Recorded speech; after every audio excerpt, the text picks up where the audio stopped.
बिस्मिल्लाहिर्रहमानिर्रहीम। अस्सलाम वालेकुम। आप देख रहे हैं हालात। मैं हुसैन चौधरी। फ़ौज में कुछ अहम तबादले हुए हैं और एक जनरल ने चीफ ऑफ आर्मी स्टाफ बनने के लिए क्वालिफाई कर लिया है, या दूसरे लफ्ज़ों में कह रहे हैं कि 4 स्टार जनरल के अहदे तक पहुँचने का सफ़र जो है उनका शुरू हो गया है। क्या इन तबादलों से कोई ऐसा हम ढूंढ सकते हैं मामला कि जनरल फैज़ हमीद जो DG ISI हैं उनके इम्कानात जो हैं वो ख़त्म हो गए हैं आर्मी चीफ बनने के लिए या कम हो गए? इस पर हम बात करेंगे। और फिर जो सियासत में बिलावल भुट्टो साहब ने कहा है शहबाज शरीफ के हवाले से, इस पर बात कर लेते हैं कि वो कहते हैं कि जनाब शहबाज शरीफ बतौर सदर जो कहते हैं तो पीछे से आवाज़ें आना शुरू हो जाती हैं कि ये इनका ज़ाती फ़ैसला है या ज़ाती ख्याल है, यानी पार्टी पॉलिसी नहीं है वगैरह वगैरह। वो कहते हैं जब सदर गुफ्तगू कर रहा होता है तो फिर उनकी बात ख़त्म ही होनी चाहिए। ये बात उनकी बात में बिलावल की वज़न है। वो PDM के जलसे में कुछ और खिताब फरमा रहे होते हैं, बाहर निकल के आ रहे हैं ना मुफाहमत ना मज़ाहमत।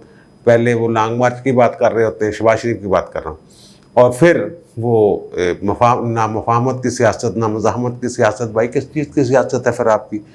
और जो मैंने अर्ज़ किया था एक व्लॉग में कि ये सारा फिक्स्ड मैच है जो भी हो रहा है, तो बिलावल ने भी ये कहा है कि वो जो फार्मूला है, जो भी फार्मूला है, फार्मूले का पहले से इल्म है शहबाज शरीफ को। अब इस पे नवाज शरीफ साहब क्या सोच रहे हैं? क्या वो शहबाज शरीफ की जो मसरूफियात या सरगर्मियाँ हैं मुफाहमत वाली जो भी हैं उनसे मुतमईन है या नहीं, और वो पार्टी में नई रूह फूंकने के लिए क्या सोच रहे हैं? जो अंदर की खबर या ज़राए की खबर जो हम तक पहुंची है वो बात मैं आपके गोशगुजार कर देता हूँ, आपके सामने रख देता हूँ।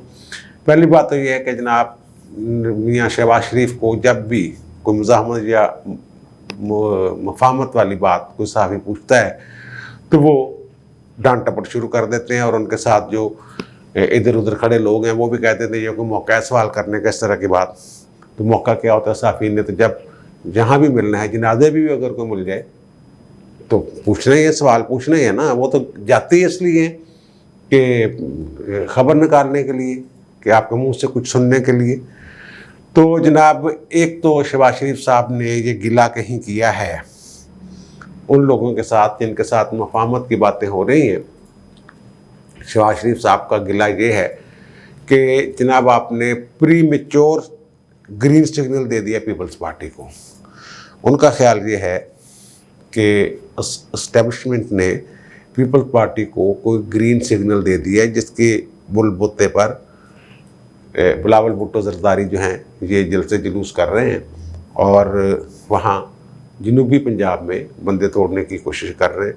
इस तरह की बात उन्होंने की है, और वो गिला किया है मिडिल मैन से या डायरेक्ट, ये इतना मुझे नहीं पता, लेकिन इतना मुझे पता चला है वो कहते हैं कि जनाब प्री मेच्योर ग्रीन सिग्नल देना जो है वो अच्छा तासर नहीं जाएगा उससे, या उसके अच्छे असरात नहीं होंगे हमारे दरमियान जो मुफाहमत की बातें हो रही हैं, ये जो हम लाइन ले रहे हैं उस लाइन को ये तोड़ने वाली बात है कि पीपल्स पार्टी को कबल इस वक्त ये कह दिया गया है कि जनाब सती खैरा जो भी है। और दूसरा जौहरी निसार के हवाले से बड़ी खबरें हैं कि जनाब PTI के कुछ लोगों ने मुलाकात की है और वो उन्हें अहम ओहदा पेश किया है पंजाब में, सियासी ओहदा। तो जो मेरी इतलात हैं वो जब इन्होंने हल्फ उठाया था तो मैंने कहा था ये हल्फ उठाएंगे और उसके बाद जाके अपने रावलपिंडी में वो घर में बैठ जाएंगे और कोई सियासी वो उस तरह नहीं करेंगे। अब वो कहते हैं मैं मतहरक हो गया हूँ थोड़ा सा मरकज़ी सियासत, कौमी सियासत के लिए। वो उनके करीबी हल्के जो कह रहे हैं या उनको जो जानते हैं लोग वो कहते हैं अब कोई मतहरक शतरक नहीं होना उन्होंने। वो किसी किंग्स पार्टी में अगर भेजेगी एस्टेब्लिशमेंट जिनके साथ उनके मोहब्बत है, मोहब्बत के रिश्ते हैं, तो वहाँ वो चले जाएंगे। और फिर असल में उनका मकसद अपने बेटे को सियासत में इन करना है, वो पीछे रहेंगे और उनका बेटा जो है वो सियासत करेगा। वो किसी भी जमात में चले जाएं, चौधरियों के साथ चले जाएं या पीपल्स पार्टी में चले जाएं या कोई अपनी एक छोटी मोटी जमात बना लें जैसे कि शेख रशीद साहब की जमात है, और गेम उन्होंने वही करनी है जो शेख रशीद कर रहा है या जो वो लोग कहेंगे वही गेम वो करेंगे। तो और जहाँ तक मैंने कहा था नवाज शरीफ वाली बात, कि नवाज शरीफ नाउम्मीद नहीं है शहबाज शरीफ से, जो मेरी इत्तला है वो कहते हैं कि जनाब इसको करने दे जो भी कर रहा है, तो फैसले जो फाइनल हैं, हतमी फैसले वो मुझे बताते रहें, तो मैं बताऊंगा आगे क्या करना है। और समझा ये जा रहा है नून लीग में कि दोनों, नून लीग भी खिला रही है, उनको खिला रही है, और ये भी जो एस्टैब्लिशमेंट है ये भी उनके साथ वही गेम कर रही है कि एक बंदा मफाहमत की बात करता जाए, दूसरा मज़ाहमत की बात करता जाए। जैसे मरियम और मियाँ नवाज शरीफ जो हैं वो मज़ाहमत की बात कर रहे हैं, और जब बयान देते हैं तो तेज़ बयानिया होता है उनका, और शहबाज शरीफ साहब जो हैं वो नरम लहजे में और मफाहमत की बात, अगर कोई सहाफ़ी बात कर ले इस मौजू पे, शहबाज शरीफ साहब से सवाल कर ले, तो वो नाराज़गी का इज़हार भी करते हैं ताकि उन तक पैगाम पहुँच जाए कि जनाब शहबाज शरीफ साहब जो हैं वो लाइन क्रॉस नहीं कर रहे। तो वो एक तरफ, जैसे कल मैंने सुबह बात की है कि कल अपने खिताब में GHQ में जो था चीफ ऑफ आर्मी स्टाफ ने जो आइन के दायरे के अंदर रहने की बातें और बर्दाश्त की बात, एक अना को ख़त्म करके कौमी मफाद की बात, वो मुफाहमती फार्मूला ही था ना जो उन्होंने दिया है वहाँ। तो कुछ लोग कहते हैं कि जनाब ये कहने की बातें हैं, इन पे अमल तो होना कोई नहीं है, और असल काम वही है जो उनकी पॉलिसी होती है फ़ौज की। तो वो यार, वो मैंने कल भी कहा था या परसों भी ये व्लॉग में कहा था कि इस दफ़ा वो को इस तरह की यकीन दहानी करवाई है कि जो इज्तिमाई सियासी पॉलिसी वो नहीं दे के जाएंगे जनरल बाजवा साहब, जनरल कियानी साहब की तरह होंगे। वो जैसे जनरल कियानी साहब ने सियासत से, और एक मैंने व्लॉग बहुत पहले किया था, जो मुझे मेरे सुनने वाले हैं जो मुझे तवातर के साथ सुनते हैं, वो उनके इल्म में होगा कि मैंने कहा कि ये बाजवा साहब जो हैं आखिरी अपना एक साल जो तासर देने की कोशिश करेंगे कि मैं कानून और आइन के ताबे और सियासत से दूर एक पेशावर फ़ौजी हूँ। तो उनके जो कल वाला खिताब था, जो तकरीर थी, वो तो इसी तरफ इशारा कर रही है कि जनाब वो अपना जो पोस्चर कहते हैं उसको, या क्या कहते हैं, वो यही पेश करना चाहते हैं कि वो जो आइन और कानून के दायरे के अंदर रहने वाला एक जर्नैल। लेकिन दूसरी तरफ वो रगड़ा निकालने वाला ग्रुप भी मौजूद है जो रगड़ा निकाल रहे हैं धड़ाधड़, कभी रेफरेंस बन रहे हैं, कभी धमकियाँ लग रही हैं, कभी जोकर कहा जा रहा है, वो भी एक ग्रुप है ना। और वो जनरल साहब ये कह रहे हैं कि मैं तो क्योंकि सियासत में दाखिल नहीं करता, सियासत हुकूमत जाने और आप जाने, मैं तो कोई पॉलिसी नहीं दे के जा रहा, मैं तो इसी तरह। और जो मियाँ नवाज शरीफ साहब हैं उनकी वो जो उन्होंने कहा है कि जनाब अगर शहबाज शरीफ जो है वो पक्की ज़मानतें लेने में नाकाम रहे और पार्टी का मोराल डाउन हो रहा है, ये बात बिल्कुल ठीक है, पार्टी का मोराल डाउन हो रहा है। शहबाज शरीफ साहब जो कर रहे हैं, कभी एक बयान कभी दूसरा बयान, कभी बिल्कुल ही लमलेट, इस तरह की जो है, और उसका नतीजा मुस्बत नहीं निकलता। ये लमलेट होते हैं वो पकड़ के जेल में डाल देते हैं, एक नया रेफरेंस बन जाता है, 45 लाख तक का पौधे चोरी का केस बन गया। जैसे माजी में भैंस चोरी के केस बन जाते थे और वो टूटियाँ उतार के रेस्ट हाउस से सरकारी वो उतार के ले जाने के मुकदमे भी दर्ज हुए भुट्टो साहब के दौर में वो बार। लेकिन नवाज शरीफ ने ये कहा है कुछ लोगों से कि जनाब सर दस्त नहीं, अभी तो मेरी सेहत इजाज़त नहीं दे रही। लेकिन वो जो सोर्स है वो तार बीच का बंदा है, तो वो कह रहे हैं, उन्होंने कहा कि मैं इस मुल्क के लिए, मुझे अगर पाकिस्तान में चारपाई पे लेट के भी आना पड़ा, स्ट्रेचर पे भी आना पड़े तो आऊँगा। वो वतन के लिए तो उन्होंने वो ज़ाहिर उनकी मोहब्बत में लगा दिया, वो अपनी पार्टी के लिए उन्होंने कहा होगा कि पार्टी के लिए, पार्टी की को बचाने के लिए या पार्टी सियासत बचाने के लिए अगर मुझे स्ट्रेचर पर भी आना पड़ेगा तो आऊँगा। तो मैंने पूछा जी कब आएंगे, क्या सूरत यानी कि पार्टी उनका जनाब जब कौमी हुकूमत बन जाएगी, अबूरी हुकूमत, निगरान हुकूमत बनती है ना, जब पूरा असम्बली डिज़ाल्व कर दे वज़ीर आज़म या वो मुद्दत पूरी हो जाए असम्बली की, नए इलेक्शन से पहले एक 90 दिन के लिए केयर टेकर सेटअप आता है, वो कह रहे हैं जनाब केयर टेकर सेटअप जब बनेगा उस वक्त, यानी जब बाकायदा तहरीक शुरू होगी, सियासी वो क्या कहते हैं इंतखाबी मुहिम जब शुरू होगी, उस वक्त मैं पाकिस्तान में हूँगा। ये बात उन्होंने कहीं की है। तो वो अगर उनके मुंह से ये बात कहीं वो कह दें खुद, तो ज़ाहिर है उसका कुछ और असर होगा, जो ज़राए से खबर निकलती है उसका कुछ असर और होता है। लेकिन वो ये कह रहे हैं कि जनाब मैं आऊँगा, और जब इलेक्शन मुहिम शुरू हो जाएगी, निगरान सेटअप बन जाएगा, इंतकामी कार्रवाई, ज़ाहिर है वो निगरान सेटअप ने तो इंतकामी कार्रवाई नहीं करनी होती, उस वक्त को तो सारा कुछ स्टेटस को होता है, सारा कुछ कार्रवाइयाँ सियासतदानों के ख़िलाफ़, इंतज़ामिया भी तब्दील हो चुकी थी, इलेक्शन कमीशन सारे मामला देख रहा होता है।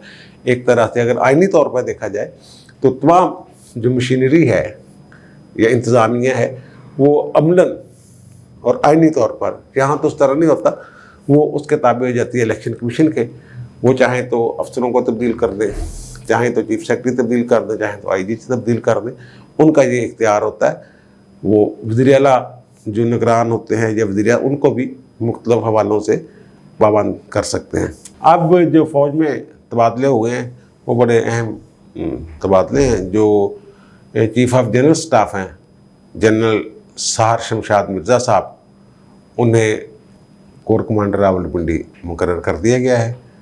इस तरह वो उस दौड़ में शामिल हो गए हैं या क्वालिफाई करने की दौड़ में शामिल हो गए हैं जो 3 से 4 स्टार जनरल बनने के लिए ज़रूरी होता है।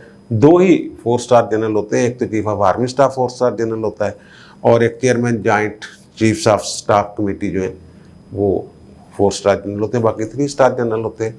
तो उसके लिए ये जो हमारे रूल्स हैं या जो एक रवायत है वो ये है कि कम से कम कोर 1 साल के लिए अगर कमान की हुई है किसी 3 स्टार जनरल ने, तो फिर वो क्वालिफाई कर जाते हैं जनरल के लिए, फुल जनरल के लिए या 4 स्टार जनरल के लिए।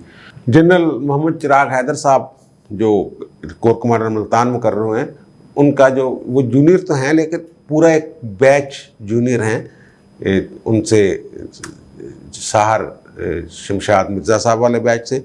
जनरल साहर शमशाद मिर्ज़ा साहब के बैच में 4 टोटल वो बैच जो 4 जनरलों पर मुश्तमिल है, जिनमें सबसे सीनियर यही हैं जनरल साहर शमशाद मिर्ज़ा, फिर लेफ्टिनेंट जनरल अज़हर अब्बास, वो कोर कमांडर पिंडी थे, आज उनका तबादला हुआ।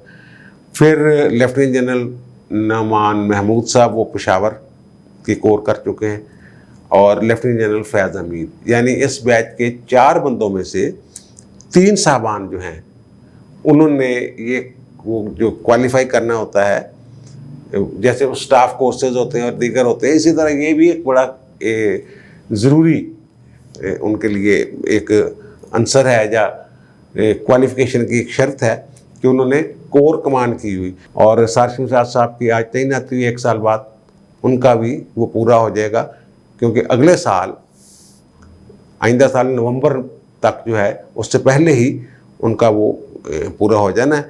इस साल जो जर्नैल जो हैं वो कुछ रिटायर हो रहे हैं, इस साल अक्टूबर में 4 जर्नैल हैं, माजिद एहसान साहब हैं और आमर अब्बासी साहब हैं और हमूदुज़्ज़मा खान साहब, 3 जर्नैल ये इसी साल 18 अक्टूबर को अपने ओहदों से सुपुर्द हो जाएंगे। फिर 6 जर्नैल ऐसे हैं जिन्होंने सितंबर 2022 में रिटायर होना है, यानी वो जो जनरल फैज़ हमीद वाला बैच है उससे जूनियर एक बैच 30 सितंबर 2022 को अपनी मुद्दत पूरी करेगा। वो जनरल अब्दुल अजीज़, जनरल आसम मुनीर शाह, जनरल नदीम ज़की मंच, जनरल शहीन मदर महमूद, सैयद अदनान, मोहम्मद वसीम अशरफ, ये कुछ जर्नैल है, 6 लेफ्टिनेंट जनरल। ये 30 सितंबर 2022 को अगले साल ये रिटायर होंगे। उसके बाद जो सीनियर मोस्ट बैच बचेगा वो 4 जर्नैल वही जिनका मैंने जिक्र किया है, जनरल साहर साहब हैं, जनरल अज़हर अब्बास साहब हैं, जनरल नमान महमूद साहब हैं और जनरल फैज़ हमीद साहब हैं। इनमें से फैज़ हमीद साहब के सिवा तीनों ने अपना जो कोर वाली शर्त है, कोर कमान करने वाली, वो पूरी कर ली हुई है।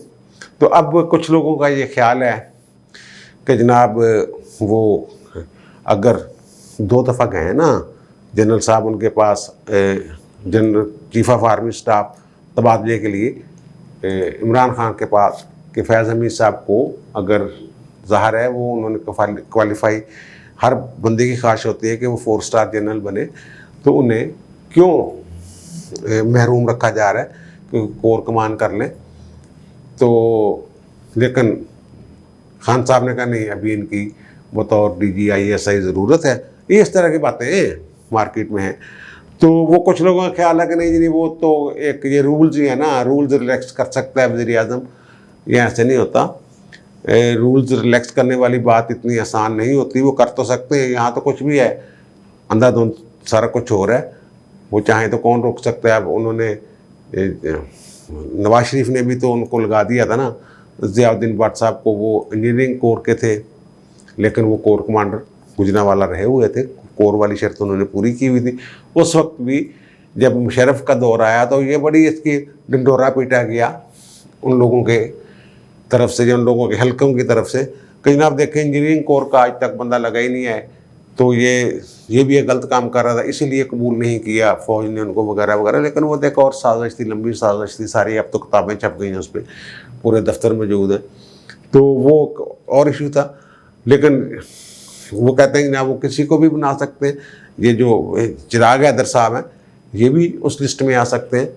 कोई ज़रूरी तो नहीं कि 4 ही हों, 5वां भी बंदा हो सकता है कोई, वो भी हो सकता है। लेकिन वो मेरा ख्याल जो है वो ये है। लेकिन अभी 2 माह पड़े हुए हैं ना, ये सितंबर का ये महीना, अक्टूबर और फिर नवंबर का भी 28 नवंबर तक टाइम पड़ा हुआ है। अगर इस दौरान भी ट्रांसफ़र हो सकती है, उनको कोई कोर मिल सकती है फैज़ हमीद साहब को। लेकिन अगर वो जो रूल शूज़ की बात कर रहे हैं, रूल्स और कानून की बात, उसके तहत उनके इम्कानात जो हैं वो आर्मी चीफ बनने के कम हो रहे हैं। और जो बाकी जो फ़ौज में जो पसंदीदा हैं वो नाम नहीं लेने चाहिए, बाद में वो मसला बन जाता है कि वो फ़लाँ पसंदीदा है, फ़लाँ पसंदीदा है। तो जो जिसको अभी से कबूलियत और जिसे वो समझा जा रहा है वो जर्नैल हैं, एक नाम रहने दें उनका। तो लेकिन सार शमशाद साहब जो हैं ये भी बड़े मकबूल हैं, सिर्फ पढ़ने लिखने वाले आदमी हैं। इन पे एक मैंने प्रोग्राम भी किया था पहले नौशेरवां के साथ, आपको शायद याद हो कि इनके बारे में हमने बताया था कि वो फ़िलासफ़र किंग और इनमें जो मुमासलत है ये बचपन में ही यतीम हो गए थे और फिर ये फ़ौज में आ गए। और इन्होंने नेक्स्ट टू किन जो खाना होता है कि अगर आप पेंशन और मुराद आपके बाद किसको मिलेंगी, तो इन्होंने अपनी जो इनकी यूनिट है ना, ये सिंध रेजिमेंट के थे, तो उन्होंने अपनी यूनिट का नाम लिखा हुआ है वहाँ पे। और शादी भी अभी कुछ अर्सा कबल इन्होंने की है। फ़िलासफ़र किंग तो शादी करता ही ना, उसमें तो शादी का कंसेप्ट नहीं था ना, लेकिन इनकी शादी होगी। और ये कहते हैं कि ट्रू सोल्जर, सच्चा पेशावर सिपाही, इनके बारे में ये मशहूर है। और जो चंद अरसे से 2-4 जो पिछले बैच आए हैं 4 स्टार जनरल्स के, उसमें यही होता है कि जो सीनियर मोस्ट जनरल है उसको आमतौर पे वो chairman joint chiefs of staff committee वो लगा दिया। रोड़ा पड़ता है चीफ ऑफ आर्मी स्टाफ पे। और अगर इस रवायत को देखा जाए जो पिछले चंद अरसे से, वैसे तो एक दौर में एयरफोर्स और नेवी के लोगों को भी वो इन्होंने बना लिया था वो बारी बारी का एक सिस्टम, लेकिन फिर वो मुशर्रफ के दौर में या उससे आगे पीछे वो रवायत ख़त्म होगी कि एक दफ़ा नेवी का, एक दफ़ा एयरफोर्स का, एक दफ़ा चीफ ऑफ फ़ौज का जो शख्स होगा वो 4 स्टार जनरल होगा, या उसके बराबर अहदेदार होगा chairman joint chiefs of staff committee बनेगा। लेकिन अब वो बड़ी फ़ौज से ही ये लिया जा रहा है, रोटेटरी सिस्टम पहले वो ख़त्म हो गया अब। तो वो मुसलसल यही हो रहा है कि सीनियर मोस्ट जो 3 स्टार जनरल होता है उसको वो बनाते थे। सार शमशाद साहब के लिए मैं तो यही कहूँगा जो इस रवायत को देखे कि कम से कम इस ओहदा के लिए तो वो मुकम्मल फिट हैं। और नीचे जो रोला शोला पड़ना है चीफ ऑफ आर्मी स्टाफ पे, वो कितने उम्मीदवार आते हैं, क्या होता है, फैज़ अमीर साहब को कोर मिलती है, अगर नहीं मिलती तो रूल्स रिलैक्स होते हैं, रूल्स रिलैक्स अगर होते हैं तो फिर किस हद तक कबूलियत होती है, किस हद तक कबूलियत नहीं होती। एस्टैब्लिशमेंट के अंदर वो पल्स रिपोर्टें ही बनेंगी, सारा कुछ होगा, वजारत दिफा कुछ नाम भेजेगी, फिर वो सारा कुछ मामला आएगा। रूल्स रिलैक्स करना वैसे एडा कोई आसान नहीं होंदा, फौज का मामला डिसिप्लिन फोर्स आ, फिर वो रोला पड़ेगा जनाब इंजीनियर कोर के बंदे को कैसे बना दिया था नवाज शरीफ ने, तो वो कहेंगे ऐसे बंदे को कैसे लगा दिए जिन्होंने कोर ही कमान नहीं की। ये अल्लाह बेहतर करे इस मुल्क के लिए, जो भी उन्हें कानून और आइन के दायरे में हो। तो अब मुझे इजाज़त दीजिए, इंशाल्लाह कल दोबारा मुलाकात होगी नए व्लॉग के साथ। अल्लाह हाफ़िज़।